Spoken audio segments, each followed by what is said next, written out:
everybody, and welcome to my channel. This is Leslie. Thank you so much for joining me today.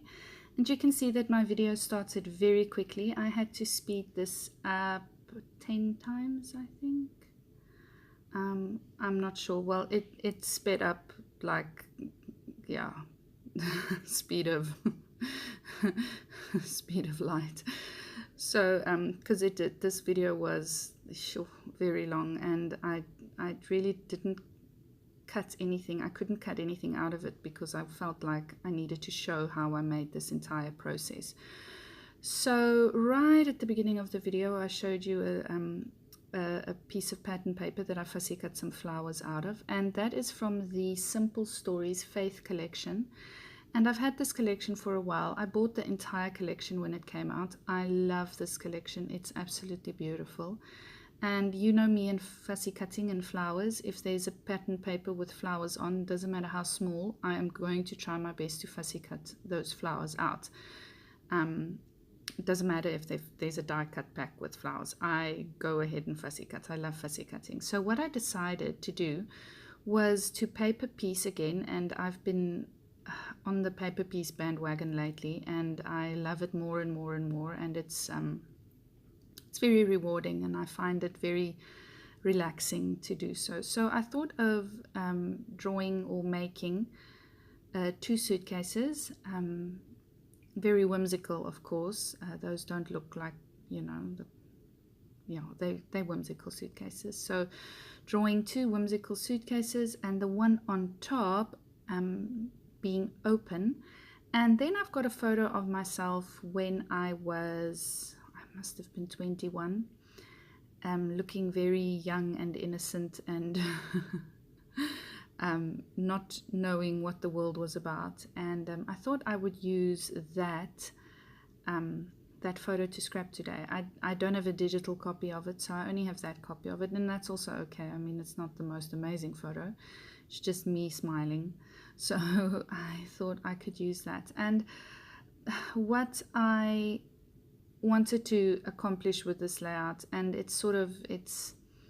I've been feeling very down lately, and yeah, I'm not one to sort of go on about my emotional state, but to encourage myself, I thought I would take a photo of myself of when I was younger, and what would I tell her now?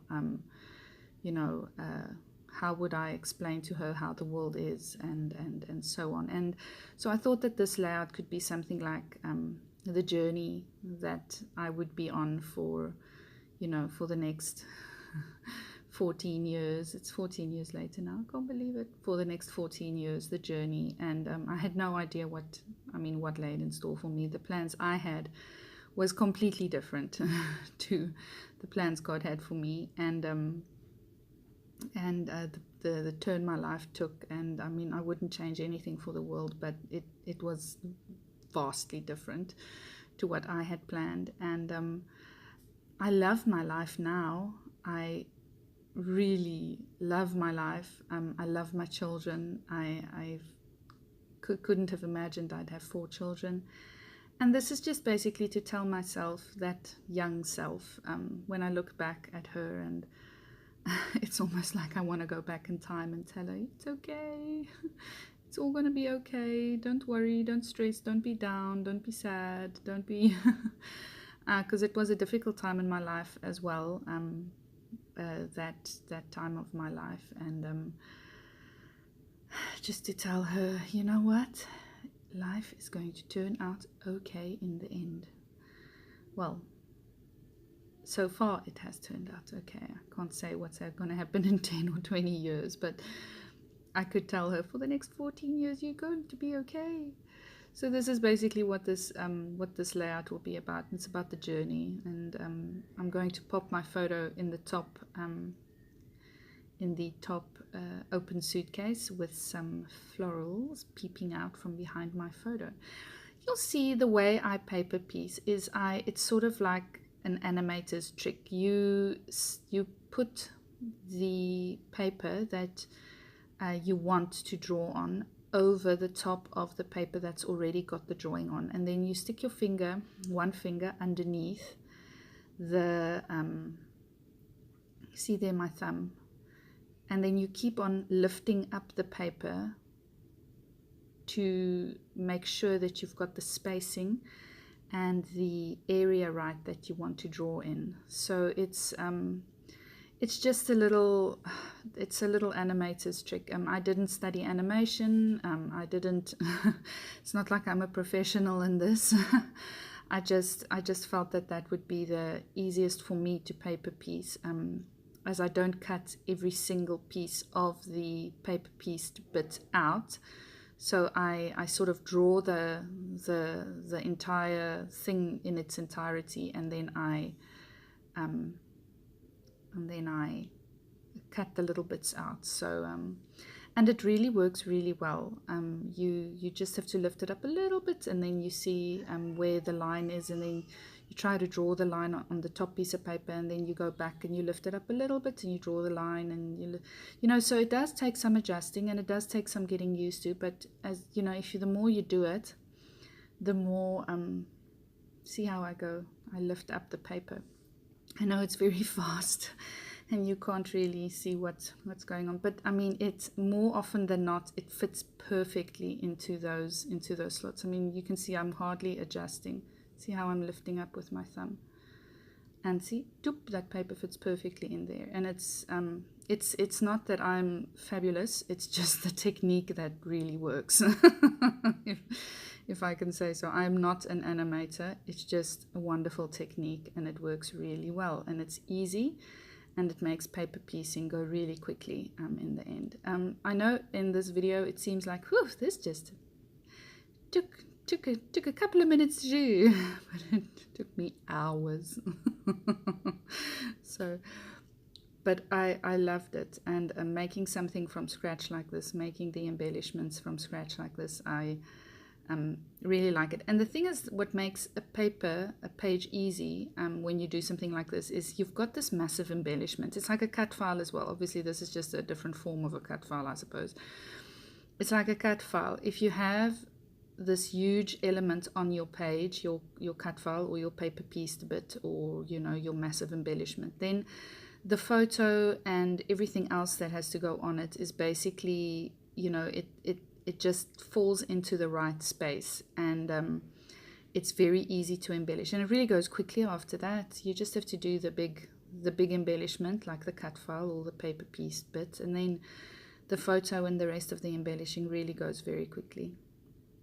See how I'm constantly lifting up the paper with my thumb. So yes, so I got the image again off Google, and I modified, like with my little fox I told you that I got the image off Google, and I modified it quite a bit. Same with this image. I just typed in suitcases, cartoon suitcases, and I had to scroll down quite a bit to find 2 stacked suitcases, and it was 2 stacked suitcases, but the suitcases were closed and they were angled slightly differently, obviously different colors, different details, but it was just the basic skeleton that I was looking for. I would, you know, put the details in myself, and I would modify it the way I wanted it, and it was just basically to get the skeleton. But yes, so I am going to be cutting out this whole, I had a thought that I might leave it on this white piece of paper, but then I wanted to reposition the suitcases in any case. I wanted it in a slightly more to the right of my page on the paper, so that I could stick in more flowers there to the left of the suitcases. And that is a photo of me when I was 20. Can you believe it? So after I've stitched all of those the bits, I stitched the bottom suitcase with a very dark navy blue, and I stitched the top suitcase with black, and it looks like the stitch marks on the suitcases, and I really like that. So I'm just making the buckles, and these I just did out of my head. I mean, it's not rocket science. This is not, you know, it doesn't have to be totally and utterly photographically correct. It's whimsical. It's a scrapbook page. So I'm just going to be putting up the little buckles and the handle. And originally I thought I would make a handle for the side of the suitcase as well, and then it didn't quite work. It looked a bit busy and I wanted to keep that open, so I just used that extra little buckle I made, not buckle, the handle I made. I just took it over to the yellow suitcase, and yeah. So I do use my wet glue when I do paper piecing. I find that it is easier to get wet glue onto teeny tiny little spots of paper other than the tape runner, and it just sticks better, and it tacks really quickly, and it dries also very quickly. So that's all I do. There's no real trick of the trade to this. It just takes time. You just have to be patient, and you do have to be creative, but you just have to Google your image and see what you can make, change it. Obviously don't copy it just like that, because you want your art to be original. So just to give you an idea and inspiration, and then go along with it. So you see that I did pop up my my entire cut file on some craft foam, and I only put the craft foam where there was no stitching, because the stitching adds its own dimension, and I wanted to put a border around my page, and I cut down the white page to 11 by 11 inches, and chose to use that dark blue page with the little hearts on it, and then scattered some of the flowers that I fussy cut from that sheet that I showed at the beginning of the video. And that is it for this video. Basically, I'm just going to be scattering about some other little elements from the sticker sheet. I don't think I'm using chipboard on this, but this is it for this video. Remember, if you like what you see, please give me a thumbs up, and please subscribe to my page if you haven't already. I want to say a big thank you to all my subscribers. I can see that my views are going up drastically, and it really encourages me.